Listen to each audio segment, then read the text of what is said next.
Welcome to the Medical Mnemonist podcast, brought to you by Med School Coach. Each episode, take a journey into the top techniques for medical mnemonics, study skills, board exam tips, and accelerated learning in higher education. Now, here's your host, Chase DiMarco. Welcome back to our sixth and final episode on this Medical Mnemonics miniseries. And in this episode, we are going to cover memory palaces, specifically using these mind palaces for your medical studies. This is episode 6, so if you haven't listened to the previous 5 episodes, please go back and do that first. We're going to combine all of the tactics that we used in those episodes into this final study tactic. I hope at this point you've been following along with the homework, the worksheets for each episode, and journaling these successes and the failures and just everything that you've been coming across while doing these activities, because your homework there, actually using the information and putting it into practical application, is so much more important than just listening to the theory of me speaking here. You can study all of your life if you want to study theory and really not come away with a whole lot of benefit from it. So do put this to use. Put all of these to use as soon as you can. So what is a memory palace or a mind palace? It's really just a technique using a location. And this can be an actual location that you've been to before, or it can be a fictional location. And if you have the ability to do so, pause this recording right now, actually, and go look through the show notes of this episode, because there are links to previous episodes, but also to a video I recorded a while back that actually goes through this process with some visual aids that might help a little bit more than just listening to this on audio. So you use this physical location or virtual location or creative location, and that could be your house, a family member's house, a library, school, hospital, a video game scenario that you're very familiar with, or a TV scenario that you're very familiar with.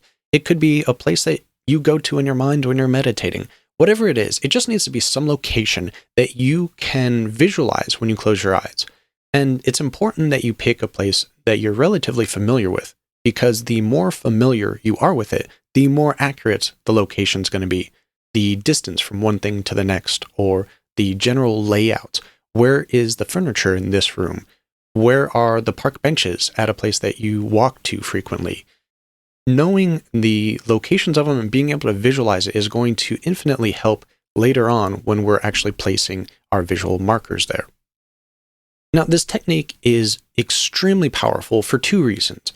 One of which we already described before, the theory behind the quote, "A picture is worth 1,000 words." Well, if a picture is worth 1,000 words, how many words is a video or an animated scene worth? I would say infinitely more than that, especially when you're connecting multiple pictures together.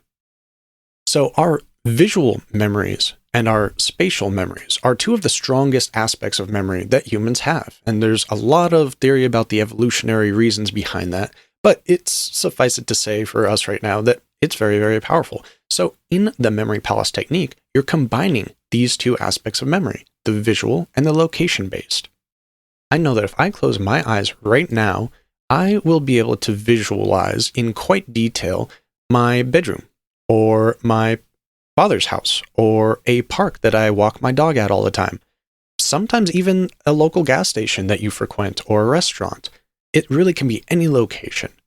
So I think the best thing to do right now is we're going to run through just a brief summation of some of the things you can utilize a memory palace for, and some of the other techniques we discussed in the past 5 episodes that you can combine with this technique, because they're all tools. They're separate tools, but they can also be used in synergistic fashions and strengthen the different tools you've been working on all together. So let's run through some of the options here and then give you some homework. And I would love to hear back from you about this. What made sense? What didn't make sense? How can I improve on instructing you? And do you enjoy this material? So if we break a memory palace into its basic components, it's really just a few steps. So if you understand the few steps, then it makes all the rest of it so much easier. And the first one is the palace itself, which palace is just used generically for the location. It's also known as the method of loci or loci. So it's the location-based memory technique. And when we say memory palace or mind palace, we're thinking of this location. It can be a house, it can be a restaurant, some sort of building, it can be external. As we described earlier, it could be a park that you go to frequently or something along those lines. And within this main structure, this main location, you'll have macro stations, which are just categorizing or clumping stations together or sections. So if you're using a house, for example, then the different rooms would be your macro stations. And within macro stations are micro stations. And these are going to be any location that really stands out for some particular reason. So in a room example, it might be the furniture and the fixtures and wall mounts and those types of different distinguishing features within this macro station. With an outside example, maybe it's certain trees that you recognize, or a park bench, or the water fountain, or trash cans, or something along those lines. So we have the palace, the macro station, the micro station, and then there's just one more main aspect of it, and before we add our visual mnemonics anyway, and that's the pathway. So there are different ways to approach this because memory palaces and a lot of mnemonic techniques are really creative processes, and as such, they're very personal to ourselves and how we learn and how we've experienced life in the past. So a lot of people say to create a path that is something you can easily follow the same way every time, as if you're walking the exact same way within a room or a walking path in a park or something along those lines. So your pathway through this palace, when you're closing your eyes, when you're visualizing it, you're moving in the palace in your mind. And following the same path, at least initially, can be easier, so you don't stroll off into the woods or something along those lines. One example is Anthony Metivier, which I've had on the show several times, and you can find one of his episodes in the show notes for this episode, is he says to start not from the front door if you're using a house as your palace, but from an end location, such as a bedroom. That way, you don't get stuck when you're creating your memory palace. So picture it this way. If you were to start off at the front door, and as you're going through the different macro stations in your palace, and then you hit a dead end, well, what if you still have material you need to remember? Now you don't have anywhere else to go.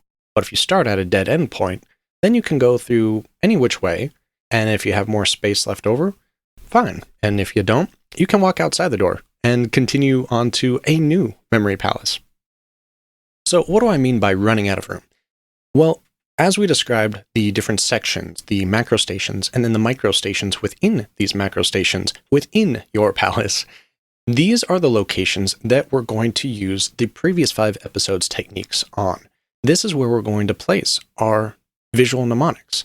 And these visual mnemonics are obviously in this case going to be some sort of study material most likely.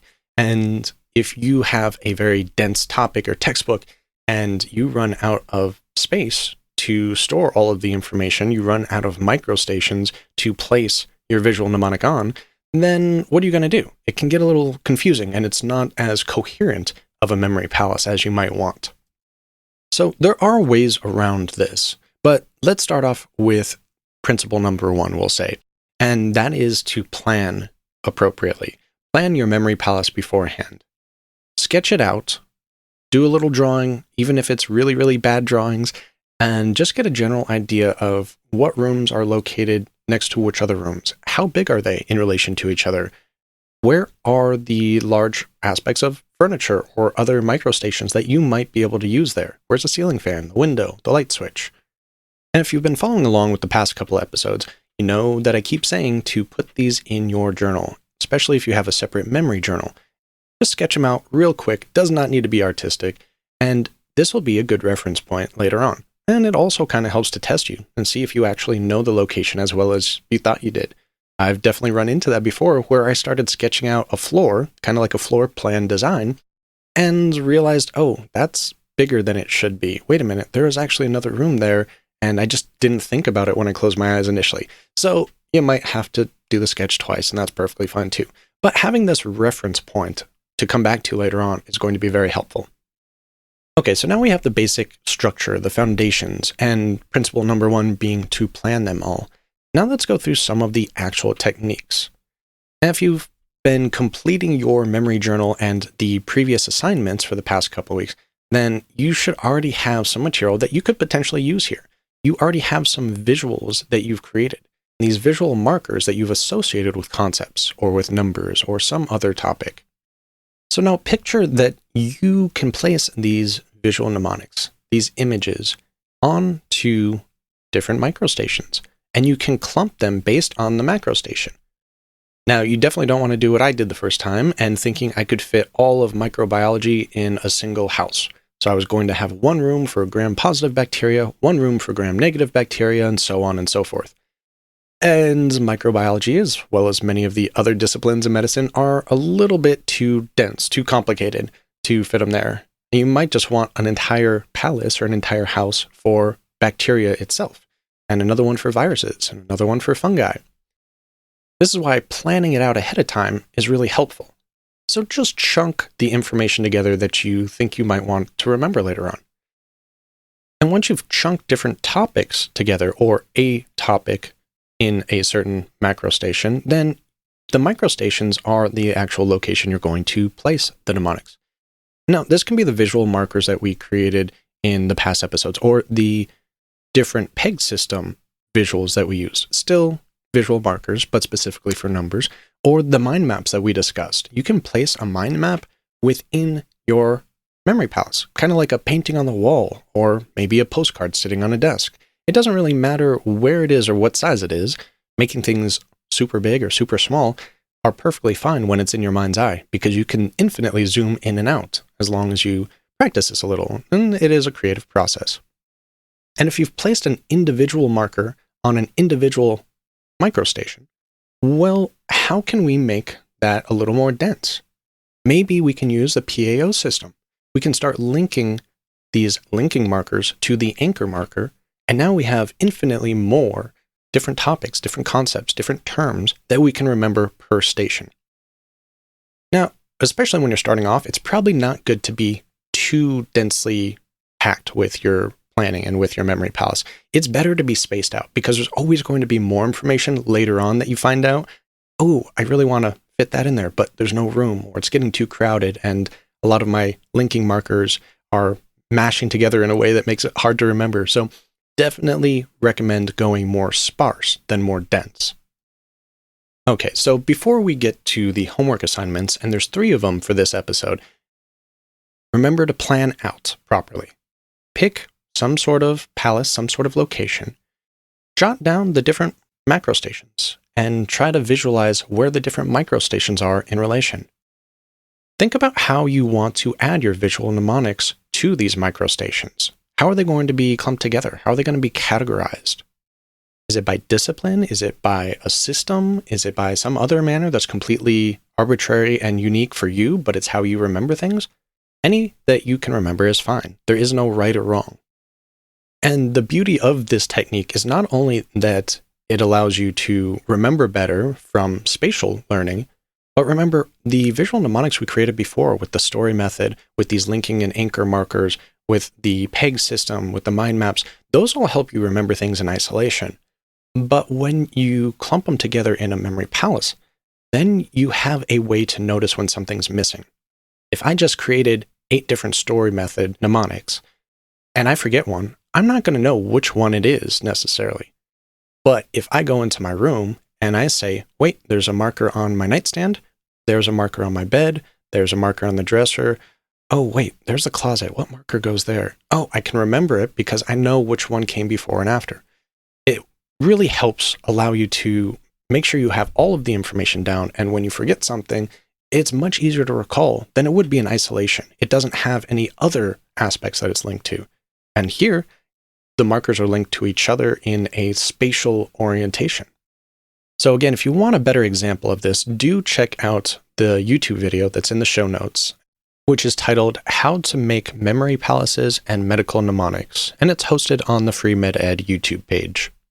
And the beauty of this technique is it can be infinite. You can combine different palaces together and different mind maps together, and eventually you can get into a complex topic, which one of my past guests, Dr. Lev Goldentouch, who is also the author of a book I highly recommend if you're into the more advanced medical mnemonics or just mnemonics training in general, which is called The Key to Study Skills.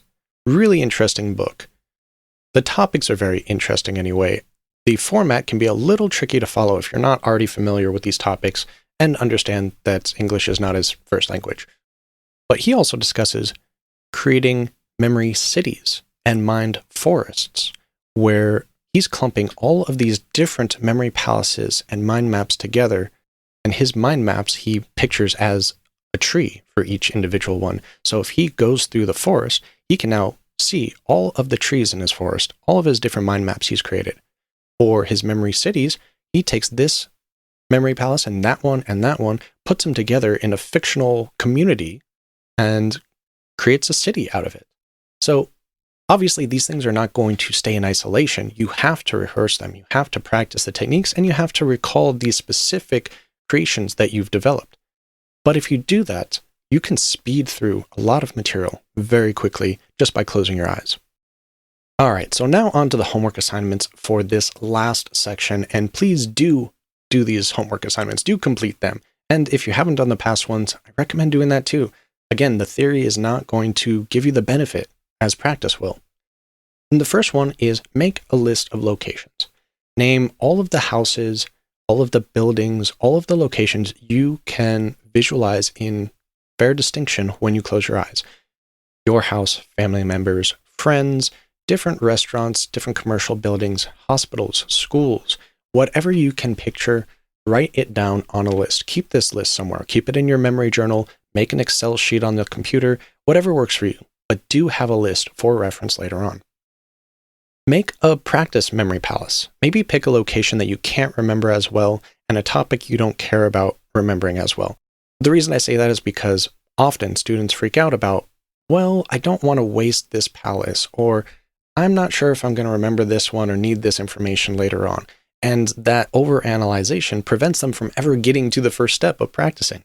So make a practice one with arbitrary information, maybe something from a non-academic book that you just read, or a magazine article or blog post, maybe for this episode. And then sketch it out in your journal.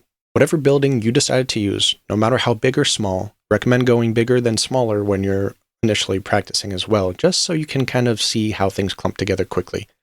Draw it out, and then draw out the main themes that you want to add into this palace.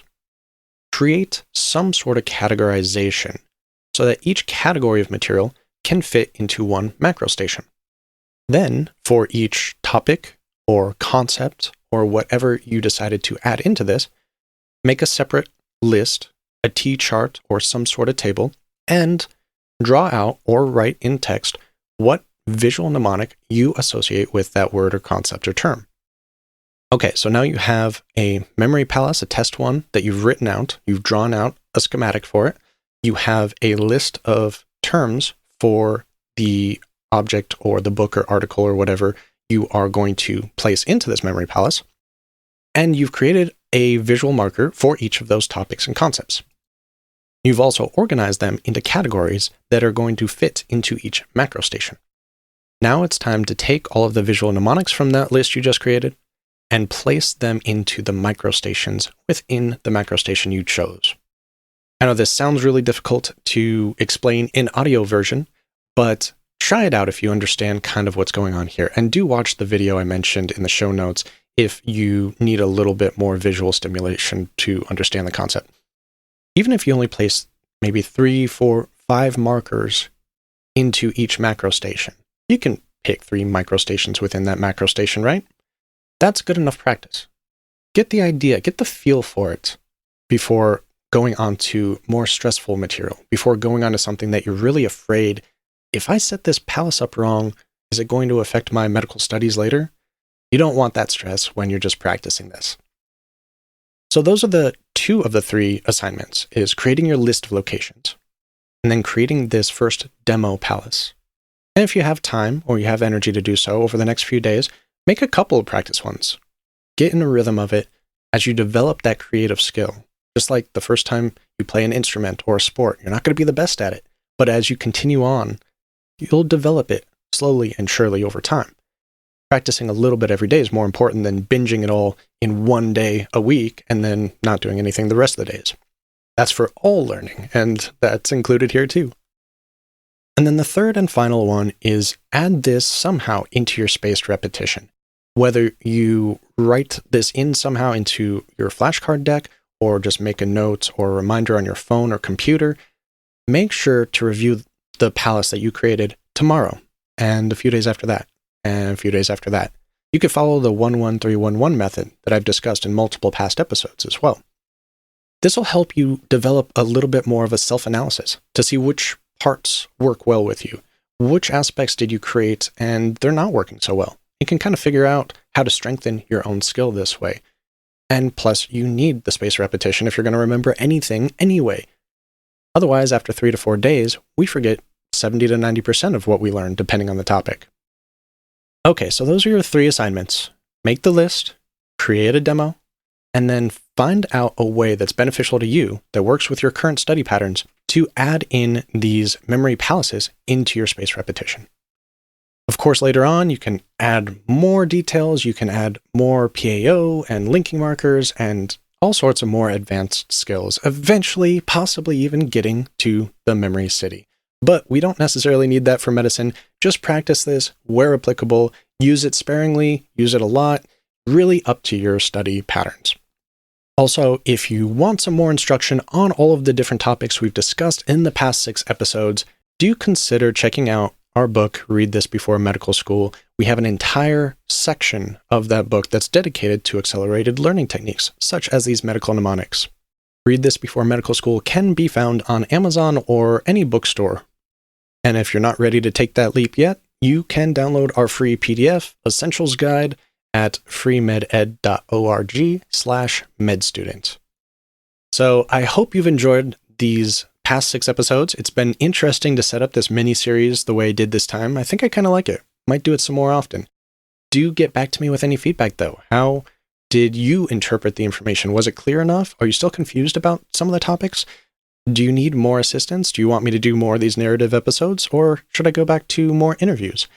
You can always reach out at medicalmnemonist@gmail.com, or, of course, join our Facebook group, the Medical Mnemonist Mastermind. That's all I have for you this week. I'll see you next week with a new topic.